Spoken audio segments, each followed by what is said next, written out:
They called him the Wolf of Brighton Beach. Christopher Voronoff didn't have a soul. He had a vault where it used to be. His empire was built on fear and his word was absolute. Rule number 1, never show weakness. But on a rain-soaked Thursday night, Michelle Carter, an exhausted waitress, had no choice. She brought the only family she had left, her disabled mother Brenda, into the diner, his territory, his trap. The glass door slammed open. Rain pooled on cracked linoleum floors. Michelle's breath caught as she heard the whispers ripple through the staff. Urgent, panicked, terrified. Christopher Voronoff appeared, blood still fresh on his knuckles from whatever deal just went wrong. Michelle stood frozen, gripping her mother's wheelchair, waiting for the violence everyone knew was coming. But the violence never came. Instead, she heard something impossible. The sharp crack of Italian leather hitting the floor. When she looked up, the most feared man in New York wasn't standing over them. He was on his knees, his head bowed low before her mother. And on his face, for the first time anyone had ever witnessed, were tears. "Mama Brenda," he choked out, his voice shattered. "You're alive." Before we continue, what could break a man who breaks others? What debt runs so deep that a killer becomes a servant? Comment what you think connects them. If you're new here, like this video and subscribe for more engaging stories. It really helps the channel grow and your support means everything. Drop a comment and tell me where you're watching from. I love seeing how far these stories travel. Now, let's continue. Michelle Carter's shift started at 5 a.m. It would end at midnight. If she was lucky. The diner smelled like burnt coffee and broken dreams. Grease stained her apron. Her feet screamed in shoes held together by duct tape and prayer. Table 6 wanted more ketchup. Table 3 hadn't tipped. Table 9 was where Christopher Voronoff's men sat every Thursday, watching, always watching. She didn't ask questions. Questions got you hurt. "Mama, I told you to stay home." Michelle's whisper was sharp as she guided Brenda's wheelchair past the kitchen. Her mother's hands trembled on the armrests. "Home health aid never showed," Brenda said, her voice weak but stubborn. "And I wasn't sitting in that apartment alone, wondering if my baby was safe." Safe. The word was a joke in a place like this. Michelle settled her mother in the back corner, away from the windows, away from the men in table 9. Brenda's breathing was shallow. Her brown skin had taken on a gray tint that made Michelle's stomach twist. "Mama, did you take your insulin?" I thought I did." Michelle's hands moved fast. Blood sugar monitor from her purse. The reading made her blood freeze. 42. Dangerously low. "Mama, stay with me." Michelle's voice cracked as she fumbled for orange juice, for anything with sugar. The glass slipped. Shattered. Brenda's eyes rolled back. The wheelchair tipped. "Somebody call 911. Michelle's scream cut through the diner's murmur. The manager appeared, face red, veins bulging. "What the hell is this? You brought your—" "She's dying." Michelle was on the floor, cradling her mother's head, hands shaking as she tried to pour juice into unresponsive lips. The manager's face went white. Not from concern. From fear. "You brought an unauthorized person into Mr. Voronoff's establishment." His voice dropped to a whisper. "Do you have any idea what you've done?" The diner went silent. Forks stopped moving. Conversations died. The man at table 9 pulled out his phone. Michelle didn't care about rules. About territories. About monsters who owned diners and souls. "I'm not leaving her." The manager backed away. "Then God help you both." 20 minutes later, 3 black SUVs pulled up outside. The rain had turned to a downpour. Lightning split the sky. And through the glass, Michelle saw him. Christopher Voronoff. The Wolf of Brighton Beach. Coming to clean up the mess. Coming for her mother. Coming for her. Michelle pulled Brenda's unconscious body closer and whispered a prayer she hadn't spoken since childhood. The door opened. And the devil walked in. The diner emptied like a punctured lung. Staff disappeared through the back door. Customers threw cash on tables and fled. Even the manager vanished, leaving only the fluorescent hum and Michelle's ragged breathing. Christopher Voronoff's footsteps were measured. Precise. The sound of a man who'd walked through blood so many times he no longer noticed the stains. 2 bodyguards flanked him. Expensive suits. Dead eyes. hands resting on concealed weapons. Michelle looked up from the floor, still cradling her mother's limp body. She saw him clearly for the first time. Sharp jawline, slicked back hair, a face carved from ice and violence. His knuckles were split, fresh blood seeping through white bandages wrapped hastily around his right hand. Whatever he'd done before coming here, someone had paid for it. His cold eyes swept the diner, assessed the broken glass, the overturned wheelchair, the two women on his floor. Who authorized this? His accent was thick, Russian vowels grinding against English consonants. Michelle's voice came out stronger than she expected. Nobody. My mother needed. I don't care what she needed. He moved closer, each step deliberate. This is my place. My rules. No unauthorized. He stopped. Completely. His eyes locked on Brenda's face. The color drained from his features like someone had opened a vein. His mouth parted but no sound came. His hand, the one not wrapped in bloody bandages, rose slowly to his chest. No, he whispered. No, it's not possible. The bodyguards exchanged glances. Confused. Concerned. Christopher took another step forward. Then another. His legs seemed to forget how to work. He dropped. Not collapsed. Dropped. Deliberately. Purposefully. To his knees. Both bodyguards reached for their weapons, thinking their boss was under attack. But Christopher raised one hand, stopping them without looking away from Brenda's unconscious face. His other hand reached out, trembling. Fingers that had strangled men, pulled triggers, signed death warrants, now shaking like a child's as they touched Brenda's weathered cheek.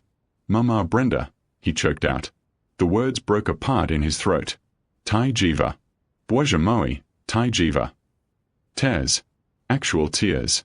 The wolf of Brighton Beach was crying. Michelle stared, frozen in shock and confusion. This man, this monster, was touching her mother like she was made of porcelain and prayers. You know her. Michelle's voice was barely a whisper. Christopher didn't answer. Couldn't answer. He pressed his forehead to Brenda's hand, and his shoulders shook with sobs that sounded like they'd been buried for decades. Brenda's eyes fluttered open. Weak. Disoriented. Her gaze struggled to focus on the man kneeling before her. Her cracked lips moved. Christoph. The name hit like a bullet.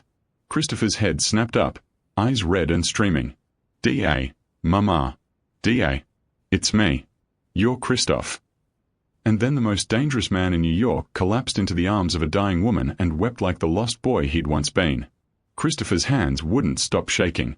The bodyguards stood frozen, weapons half drawn, watching their untouchable boss break apart on a diner floor. Ambulance.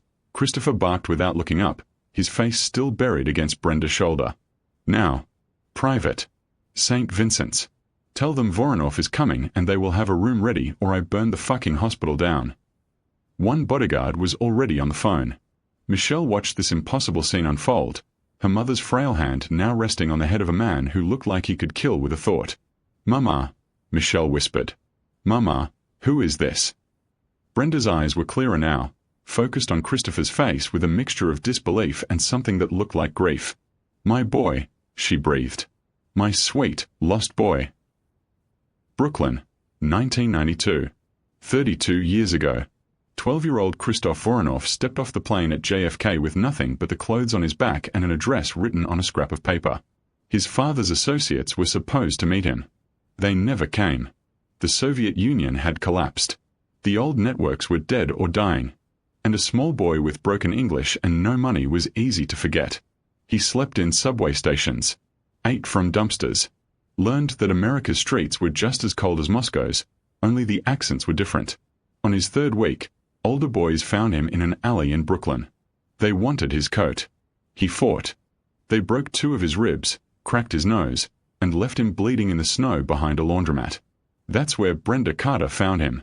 She was walking home from her shift at the community health clinic, tired and underpaid, when she heard the weak coughing from the alley. She should have called the police. Should have walked away. Instead, she carried a hypothermic child to her cramped apartment and spent the night keeping him alive. What's your name, baby? K. Christoph. Well, Christoph, you're safe now. For 4 months, he was. Brenda fed him with food she could barely afford. taught him English at her kitchen table, gave him the fold-out couch and 3 blankets, treated him like the son she'd always wanted but never had. She worked double shifts to keep him fed. He studied English like his life depended on it. Because it did. "You're gonna be something good, Christoph," she'd say, running her hand through his hair. "Something better than whatever you ran from." He believed her. Until the night his father's enforcers finally tracked him down. They came with guns and threats. Told Brenda to forget she ever saw the boy. Dragged Christoph back into the life he was born into. He screamed for her. She tried to fight them. They broke her arm and told her she'd die if she ever looked for him. Christoph watched through the rear window as Brenda collapsed on her doorstep, calling his name. That was the last time he saw her. Until tonight. Christopher pulled back, his face wet with tears, his voice hoarse. "You saved me, Mama. And I never got to say thank you." Brenda's hand touched his scarred face. "Oh, Christoph. What did they do to you?" The ambulance arrived in 4 minutes. Not the city ambulance. A private medical team in an unmarked vehicle. They moved like soldiers, efficient and silent, loading Brenda onto a stretcher with the kind of care usually reserved for diplomats. Michelle tried to follow. A bodyguard blocked her path. "She comes." Christopher's voice cut through the chaos. His eyes were still red, but the steel had returned. "Both of them. In my car." The bodyguard stepped aside immediately. Michelle found herself in the back of a black SUV that smelled like leather and gunpowder, her mother already ahead in the ambulance, Christopher sitting across from her with his hands clasped so tight his knuckles were white. "I don't understand," Michelle said.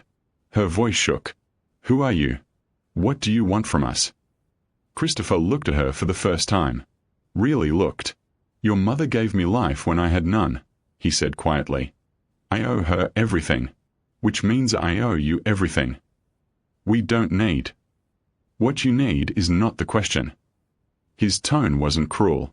Just absolute. What you will have is not negotiable. St. Vincent's Hospital cleared a private wing in minutes. Michelle watched doctors swarm her mother, checking vitals, administering glucose, stabilizing her diabetes that had gone unmanaged for too long because insulin cost more than rent. Christopher stood in the corner, phone pressed to his ear, speaking rapid Russian. Every sentence sounded like a command. A hospital administrator appeared, nervous and sweating. "Mr. Voronoff, the room is ready. Top floor.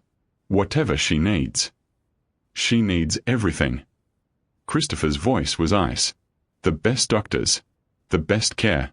If she is uncomfortable for even 1 second, you will be." The man went pale and fled. Michelle sat beside her mother's bed, holding her hand. Brenda was sleeping now, properly medicated for the first time in months. Christopher approached slowly, like he was afraid to get too close. "The bills," Michelle said, not looking at him. "I can't pay for this." "There are no bills. I don't want charity from." "This is not charity." Christopher's voice cracked. "This is a debt 3 decades old." He moved closer, standing at the foot of the bed, staring at Brenda like she might disappear. "When I was 12, your mother found me dying in an alley. She had almost nothing, but she gave me everything. Food, shelter, kindness." He paused, his jaw working. "She called me her boy." Michelle looked up at him. This man in a bloodstained suit. This killer who was crying again. "They took me from her," he continued. "Dragged me back into my father's world.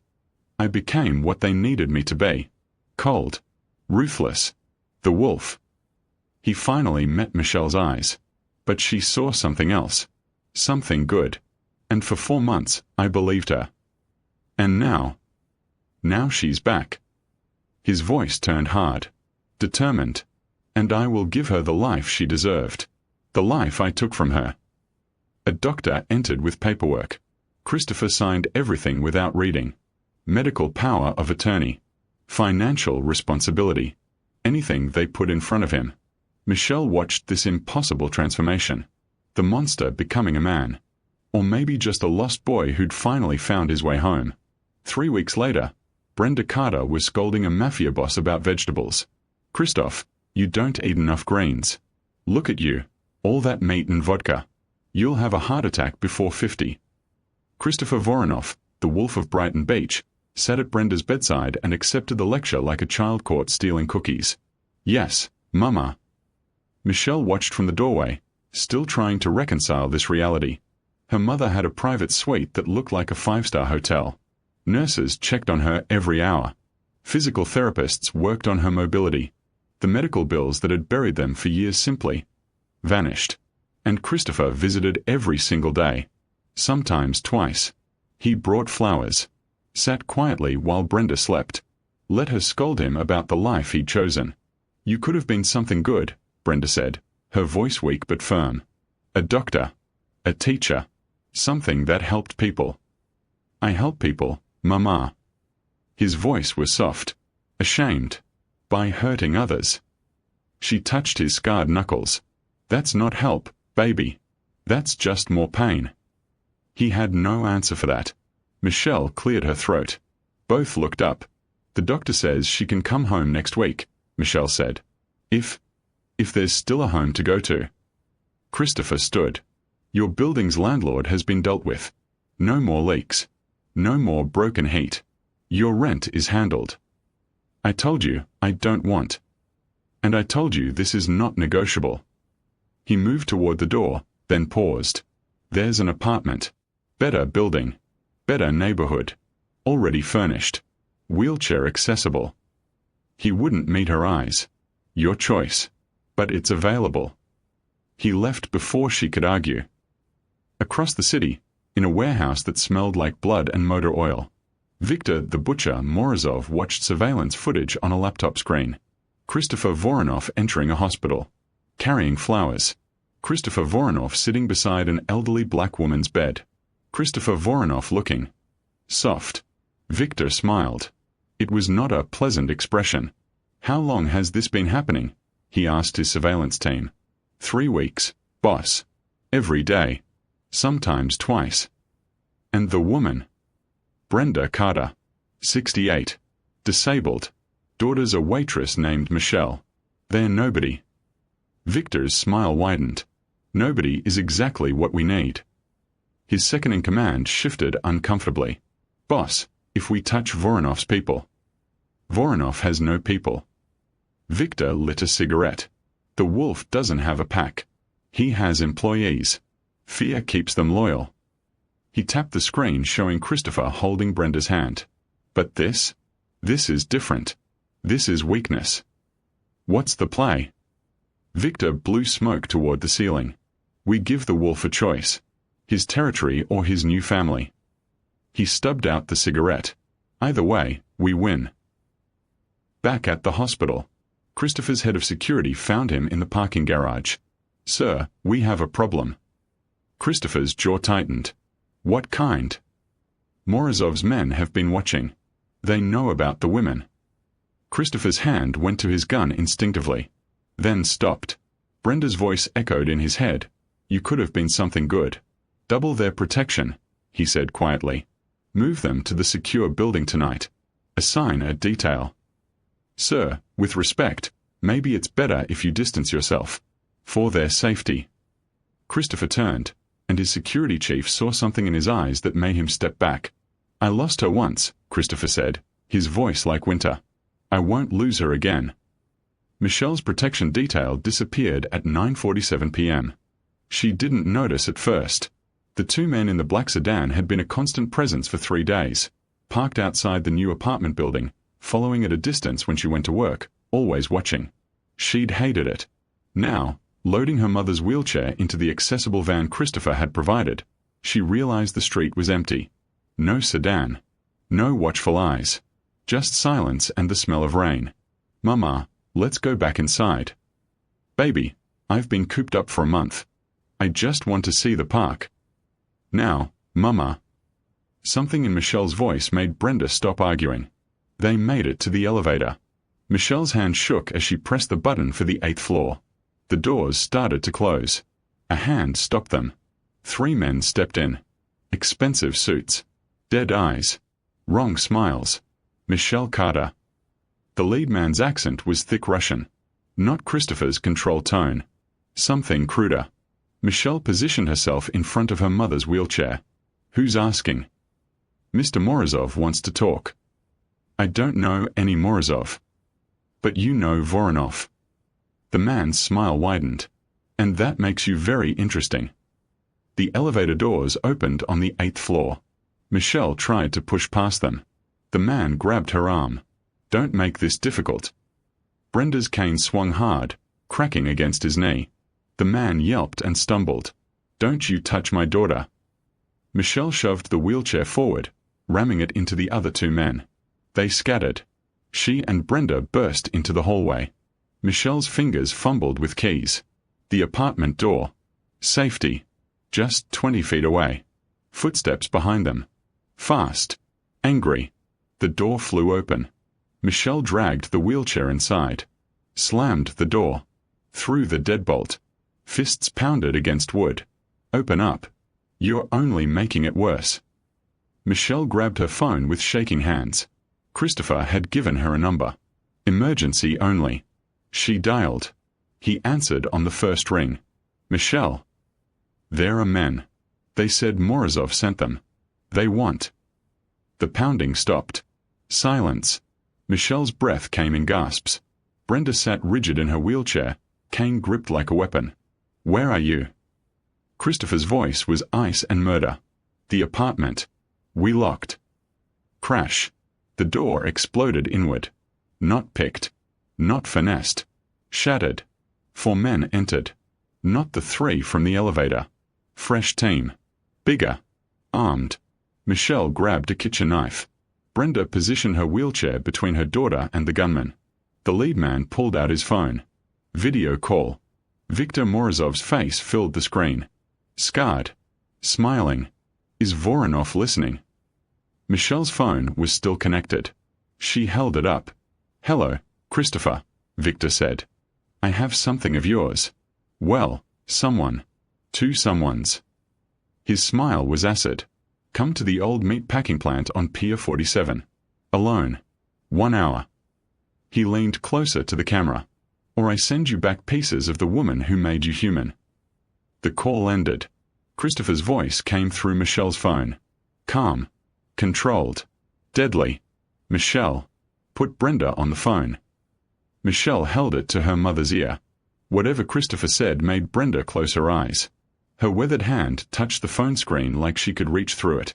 You be careful, Christoph, she whispered. Don't you dare die on me again. Then to Michelle, baby, listen to me. Whatever happens next, you remember, that boy, that man, his family. And family doesn't run. Mama, what are you? Brenda looked at the gunman with the quiet authority of a woman who'd survived 70 years of a world trying to break her. I didn't raise my daughter to be bait. And I didn't save that boy to watch him be manipulated by trash. The lead gunman laughed. Old woman, you got spirit. Shame you won't. Michelle heard it before she saw it. Sirens. Tires screeching. Car doors slamming. The window exploded. Christopher Voronoff came through the window like violence given form. Glass shattered. Fire escape metal screamed. He hit the floor in a roll, gun already drawn, and the first gunman's head snapped back before anyone could process what was happening. The apartment erupted into chaos. Muzzle flashes. Thunder in an enclosed space. Michelle's ears went dead from the concussive blasts. Bathroom. Now. Christopher's roar cut through the noise. Michelle grabbed her mother's wheelchair, hauling it backward as bullets punched through drywall. Brenda's cane clattered to the floor. Christopher moved like a wolf through sheep, efficient, brutal, without hesitation. 2 gunmen down. 2 remaining. 1 fired wildly. Christopher didn't flinch. The bullet passed close enough to tear his suit jacket. He closed the distance in 3 strides and broke the man's arm at the elbow. The scream was cut short by the gunshot that followed. The last gunman grabbed Michelle. Time stopped. His arm wrapped around her throat. Gun pressed to her temple. Human shield. Christopher froze, his weapon aimed but useless. Drop it, Voronoff.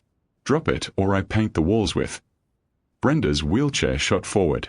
Not rolled. Shot. Michelle had never seen her mother move that fast. The wheelchair rammed into the gunman's legs. His grip loosened for half a second. Christopher fired. The man dropped. Michelle collapsed, gasping. Christopher was already moving, checking corners, ensuring no more threats. His phone was out. Clean team. Now. 8 minutes or less. He turned to the bathroom where Brenda sat rigid, hands shaking on her armrests. Christopher knelt before her, just like he had in the diner. Blood spattered his face. His hands were steady as he took hers. "Mama, are you hurt?" "Am I hurt?" Brenda's voice trembled between anger and relief. "Boy, you came through a window. There are dead men in my living room." "Are you hurt?" he repeated, softer. "No, baby. I'm not hurt." Christopher's shoulders sagged. For one moment, the killer disappeared and only the lost boy remained. Then his phone rang. Viktor's face filled the screen. "You didn't come alone," Viktor said. No more smile. Just cold rage. "You threatened my family."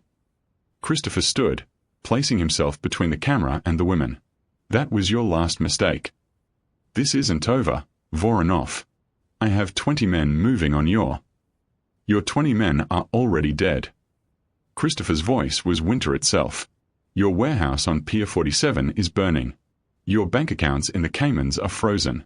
Your dirty police captain is in federal custody with evidence of 17 murders." He leaned closer to the camera. "And you're already a corpse. You just don't know it yet." Viktor's face went pale. "You can't.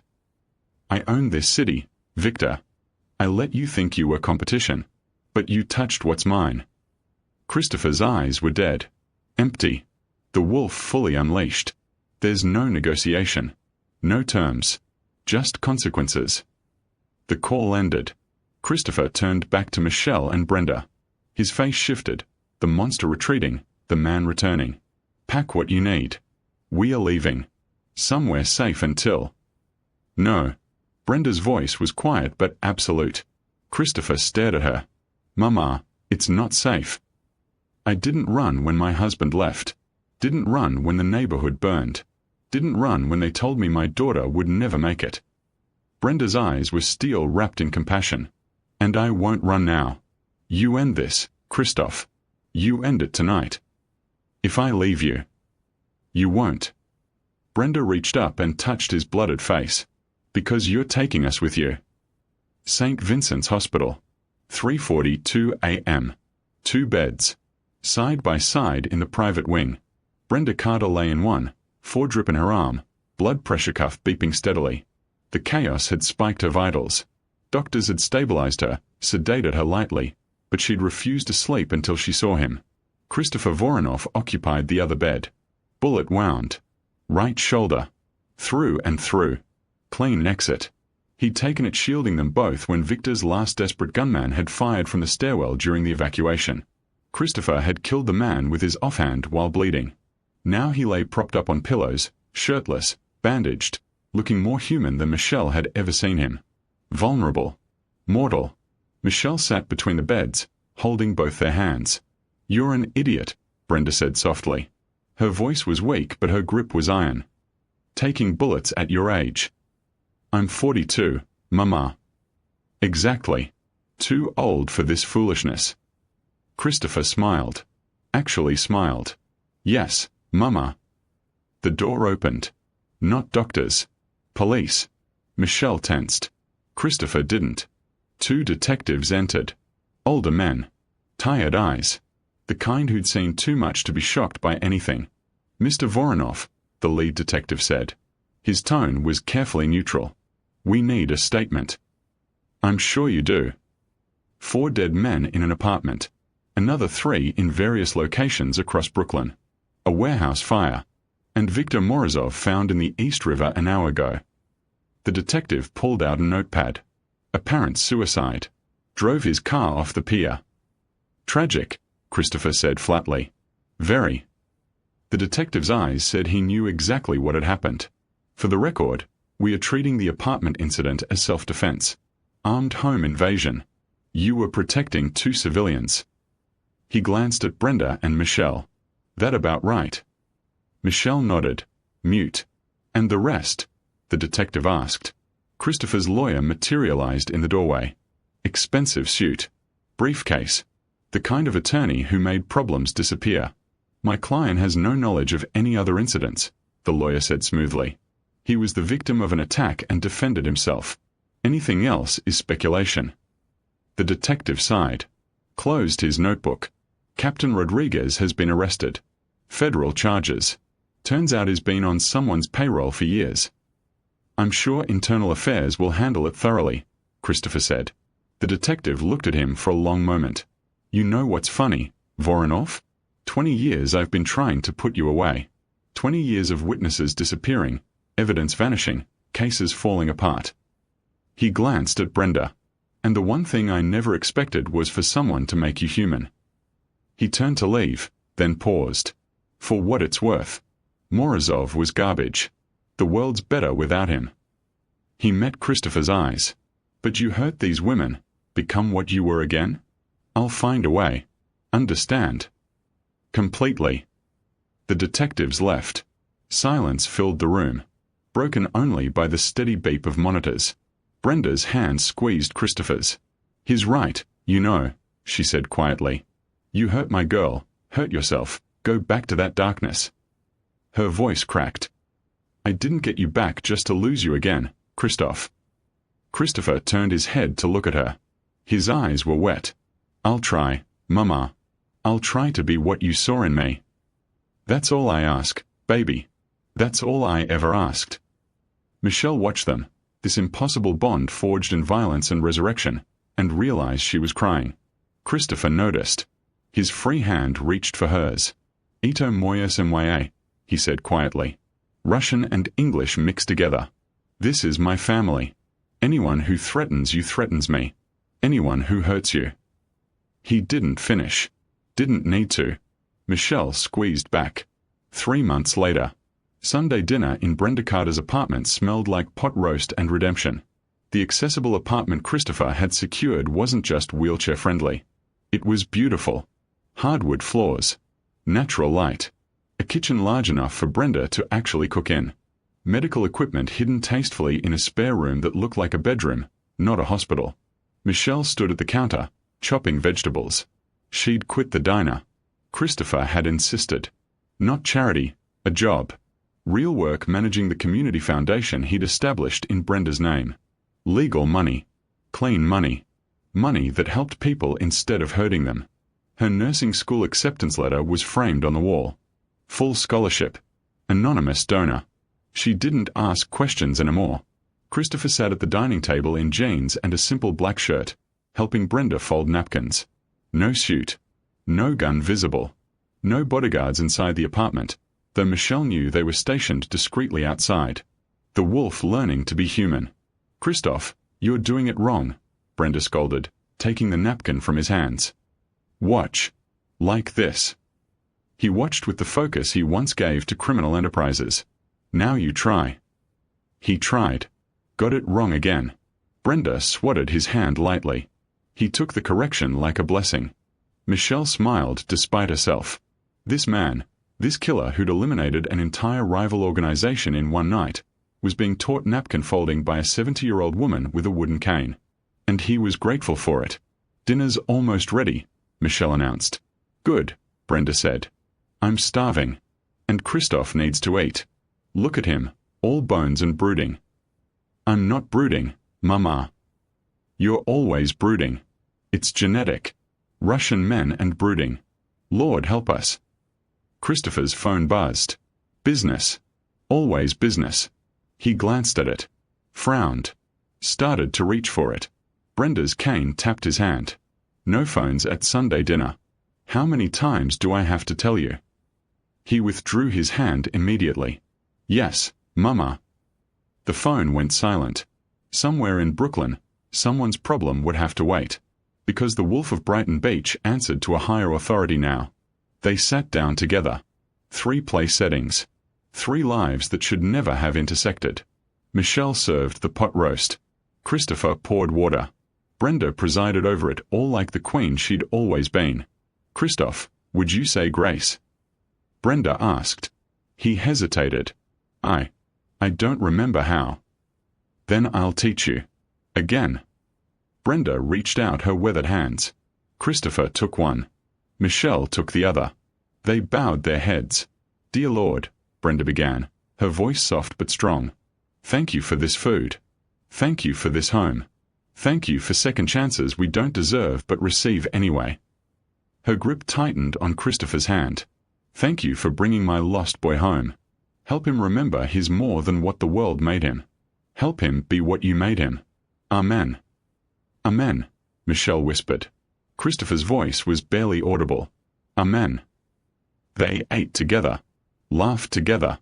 Michelle told a story about a rude customer from her old diner days. Brenda scolded Christopher for not eating enough vegetables. Christopher accepted the scolding and ate his greens.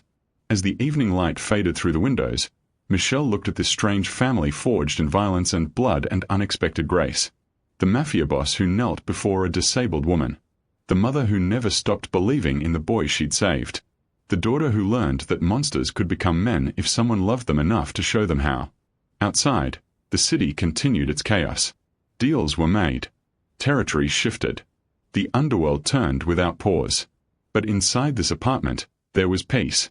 Christopher Voronoff, the wolf of Brighton Beach, the killer, the feared, helped clear the table and wash dishes beside the woman who'd given him life twice.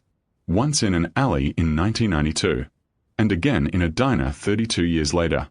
"Christoph," Brenda called from her chair. "Come here, baby." He dried his hands and knelt beside her wheelchair. Always kneeling. Always reverent. She touched his scarred face with her weathered hands. "You're home now," she whispered. "Finally home." He closed his eyes and let himself believe it. Family wasn't blood. It was the people who saw your darkness and loved you anyway. It was the woman who saved you. The daughter who accepted you. The second chance you never thought you'd get. Christopher Voronoff had built an empire on fear. But he'd found salvation on his knees. True power isn't found in fear. It's built in the unbreakable bonds of loyalty, gratitude, and love. The strongest man is the one who can kneel. So what do you think? Could Christopher truly change? Or is the wolf always waiting underneath? Comment below. Do you believe in redemption, or are some people too far gone? Like this video if this story moved you. Subscribe for more stories proving love is stronger than violence, and it's never too late to become who you were meant to be. Share this with someone who needs to hear it. And drop your location. I want to know where in the world people still believe broken things can be made whole. One last question. Who was your Brenda Carter? Who showed you grace when you didn't deserve it? Drop their name below. See you in the next one. Stay human. Thank you.